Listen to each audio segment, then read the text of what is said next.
পেছো হাতে হাত কথা যেত হারিয়ে।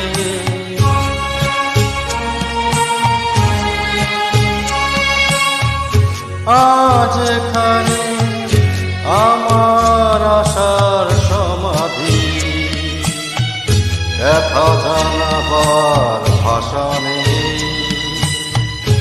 আশা নেই, ভালোবাসা নেই।